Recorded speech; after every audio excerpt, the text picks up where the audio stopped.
مختلف لوگوں نے مسئلہ پوچھا ہے اور اس سلسلے میں بعض لوگوں کی غلط فہمیاں پیدا کی جا رہی ہیں، یا تو سہولت کے پیش نظر یا کم علمی کے پیش نظر۔ بخاری شریف کی ایک روایت ہے، حضور اکرم صلی اللہ علیہ وسلم نے ایک مرتبہ بارش کے موقع پر اعلان کیا، الا صلوا علی رحالکم، کہ تم لوگ اپنے اپنے کجاووں میں اپنی اپنی جگہوں پہ نماز پڑھ لو۔ تو اس کے نتیجے میں بعض حضرات یہ مسئلہ پھیلا رہے ہیں کہ بارش کی وجہ سے دو نمازوں کو ایک ساتھ جمع کیا جا سکتا ہے، اور کر رہے ہیں۔ سمجھنا چاہیے کہ حضور اکرم صلی اللہ علیہ وسلم کے ارشادات کس موقع کے ہیں۔ یہ جو جمع بین الصلاتین کی اجازت دی گئی ہے، یہ کس مرحلے میں ہے، کب کی ہے؟ اولاً تو سفر کا موقع، بارش کا موقع، کیچڑ کا موقع، پاؤں رکھنے سے سلپ ہونے کا اندیشہ، یہ سارے مراحل تھے۔ حضور نے مدینے میں یہ اعلان نہیں فرمایا، ایک سفر کے موقع کی بات ہے۔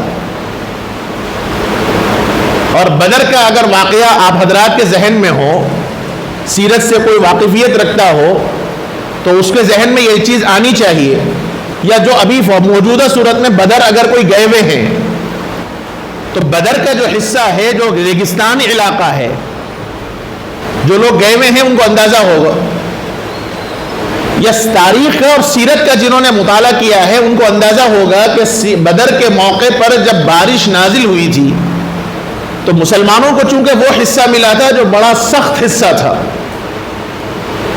ریتیلا حصہ تھا، اور کفار نے پہلے سے پانی پر اور نرم حصے پر قبضہ کر لیا تھا۔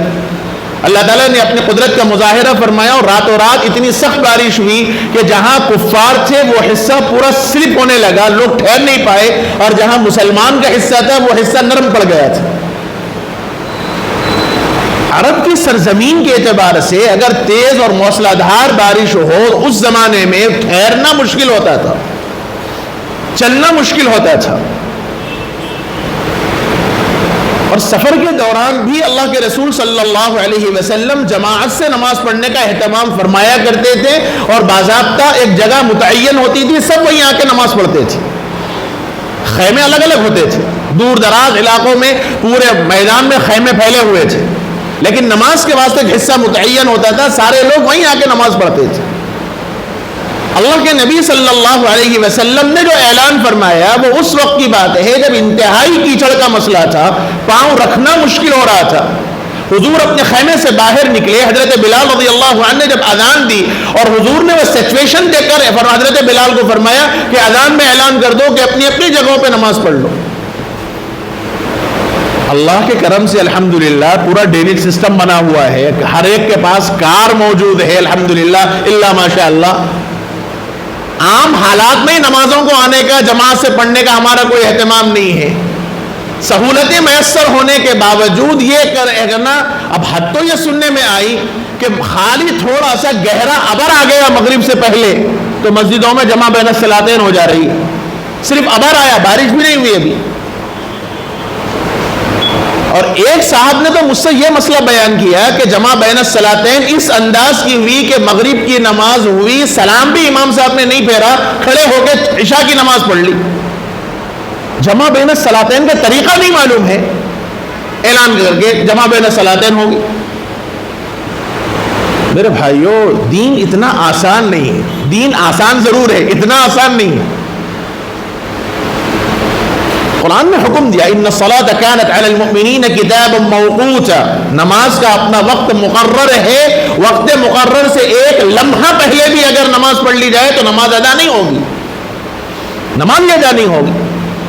اور نبی اکرم صلی اللہ علیہ وسلم نے فرمایا من جمع بین صلاتین من غیر عذر فقد اتى بابا من ابواب الكبائر او کما قال، فرمایا کہ جو آدمی دو نمازوں کو بغیر عذر کے جمع کر لے گا، یعنی اپنے وقت سے پہلے نماز پڑھ لے گا، تو گناہ کبائر میں سے بڑا گناہ اس نے ارتکاب کیا۔ ترمذی شریف کی روایت موجود ہے۔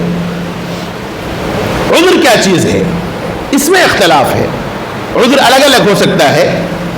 بعض ائمہ کرام نے، بعض علماء کرام نے احادیث کی روشنی میں سخت ترین بارش کو عذر قرار دیا ہے۔ سخت ترین بارش، ایسی سخت ترین بارش کہ رکنا مشکل ہے۔ آپ محسوس کر سکتے ہیں، اگر کبھی محسوس کریں، آپ سفر پہ ہوں، ہائی وے پر ہوں، اتنی بھیانک بارش ہوتی ہے کہ آپ کو راستہ نہیں دکھ پاتا، آپ گاڑی نہیں چلا سکتے، وائپر گاڑی پہ چلانے کے باوجود آپ کو راستہ نہیں دکھتا، آپ کو مجبوراً سائڈ میں لے کے ٹھہرنا پڑتا ہے۔ ایسی صورتحال آتے جاتی ہے بعض مرتبہ، یا سخت ہوائیں چلتی ہیں، ایسی سخت ہوائیں کہ آدمی اپنی جگہ نہیں ٹھہر پاتا، چیزیں ٹوٹ پھوٹ جائیں گی۔ کیچڑ اتنا خطرناک کیچڑ کہ پاؤں رکھنا مشکل ہے، پاؤں رکھے آدمی پھسل جائے یا آدمی اندر اس کا پاؤں دھس جائے، چلنا مشکل ہو۔ تو ایسی صورتحال اگر اللہ نہ کرے کبھی پیش آ جائے تو ان صورتحال کے پیش نظر مسجد اپنے گھروں میں جماعت کے ساتھ نماز پڑھنے کی گنجائش ہے۔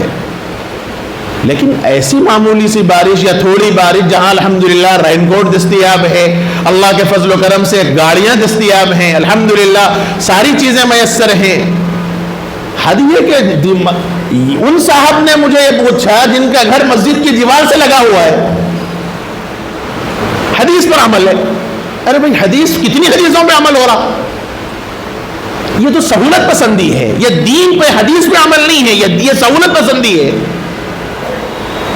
حدیث کو سمجھنے کا حق ہر آدمی کا نہیں ہے، حدیث ہر آدمی کے سمجھ کے باہر ہے، اصطلاحات ہیں، یہ علمی چیزیں ہیں، حدیثوں کی قسمیں ہیں، کون سی حدیث ہے، کیا حدیث ہے، حدیث کا سیاق و سباق کیا ہے، پس منظر کیا ہے، جب تک وہ ساری چیزیں ہمارے سامنے نہیں آئیں گی ہم کوئی حکم نہیں لگا سکتے۔ بخاری شریف کی روایت ہے، اللہ کے نبی صلی اللہ علیہ وسلم نے کھڑے ہو کر پیشاب فرمایا ہے۔ اب کوئی کہے کہ صاحب حدیث پر عمل کر رہا ہوں، میں کھڑے ہو کے پیشاب کر رہا ہوں، تو بیوقوف ہے۔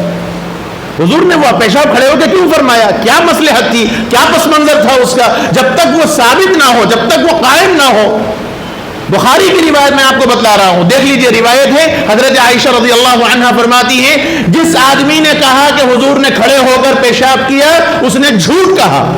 ایک طرف حضرت عائشہ کی روایت، دوسری طرف ابن عمر رضی اللہ عنہ کی روایت ہے، بخاری کے اندر موجود ہے، اللہ کے نبی صلی اللہ علیہ وسلم بیر بضاعہ کے پاس آئے، حضور نے کھڑے ہو کر پیشاب فرمایا۔ کیا سمجھیں گے ان دو روایتوں؟ یہ ہر ایک کا کام نہیں ہے، یہ ہر ایک نہیں سمجھ سکتا اس مسئلے کو۔ حدیث پہ حکم کیا ہے، حدیث کا کون سا حکم ہے، حدیث کون سی صحیح ہے، کون سی ضعیف ہے، کون سی مرسل ہے، کون سی مسند ہے، کون سی قوی ہے، کون سی ضعیف ہے، کون سی اقوا ہے، یہ سارے حدیث کی اصطلاحات ہیں۔ صرف ایک حدیث کا اردو ترجمہ پڑھ لیا، اللہ کے رسول نے جمع بین الصلاتین کی ہے، حدیث پہ عمل ہو رہا، صاحب مذاق بنا رکھا ہے دین کو۔ اپنی نمازوں کو اللہ کے واسطے غارت مت کیجیے، اپنی عبادتوں کو ضائع مت کیجیے، چھوٹی موٹی عبادتیں ہیں، اللہ تعالیٰ وہی قبول کر لیں تو ہمارا بیڑا پار ہے۔ یہ زبردستی کے مسائل کو الجھا کر سہولتوں کو کے نام پر دین پہ دخل اندازی اللہ کے واسطے مت کیجیے۔ کوئی ہماری دعوتیں نہیں چھوٹ رہی ماشاءاللہ بارش کی وجہ سے، دیر ہی سے صحیح پورا سوٹ بوٹ کے ساتھ اور سج سجا کر جائیں گے، ہماری عورتیں کیا ہم مرد کیا، وہاں بارش کا کوئی مسئلہ نہیں، لیکن نماز کے لیے عذر ہے صاحب، ابر صرف ابر آیا، ابھی بارش بھی نہیں ہوئی، ابر آ گیا تو جمع بین الصلاتین ہو جا رہی مسجدوں کے اندر۔ اتنا آسان نہیں ہے دین، اہتمام ختم ہو گیا ہم لوگوں سے دین کا، اللہ کے گھروں کی عظمتیں ہم سے ختم ہو گئی۔